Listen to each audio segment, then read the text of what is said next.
আর দিতে লাগবে বলি কে সবাই রাজি আহি কি নাই দিতে লাগবে কোথায় দিতে লাগবে। आगे हमरा बागान में बहुत उतना कष्ट नहीं होते रहे। हमरा 8 बजे काम जाते रही 3:30 बजते तो हमरा घर पे जाते रही। এখন हमरा 8 बजे काम जॉइन करी 6 बजे बागान 6 बजे घर ढुकी। हमरा কখনো ঘর থেকে ছুয়া পুতাই যখন খানা বনে যায় না তো ছুয়া নাই খাবার আগে ঘুমাই যায়। ওদের খাতিরে আমরা কামাছি ওই ছুয়া খাতিরে আমরা কামাছি কার খাতিরে কামাছি আমরা যদি ঘর ঢুকবো খানা বনে ছুয়া ঘুমাই যায়। খানা বনে ছুয়া ঘুমাই যায় আর ভাত পানি বনাই ছুয়া যদি নাই খাবে তো আমরা কামাছি কার খাতির ছুয়া পুতা খাতির কামাছি না।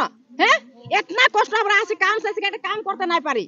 হ্যাঁ ছুয়াকে কাপড় ধুতে নাই পারি ছুয়াকে স্নাইতে নাই পারি। এক তো যা কাম যা একদম থরথর হয়ে তুই খা নাই খা आधा घंटा भी छुट्टी नहीं देय ओट ओट ओट घोड़ार कूद एकदम माने हमरा आदमी ने जे जानवर लगी और जब तक हां हाथी मारा लगे हम हाथी मारा बागान लगे और इतना हमरा के सारा हस्ती होते माने मेडिकल के सुविधा नहीं के मेडिकल गाड़ी तो गवर्नमेंट के गाड़ी लगे मेडिकल के कोन सुविधा कोन जाए तो इतना पैसा लगबे तबे गाड़ी लगबी हैं दवाई जदी खाते खुजबी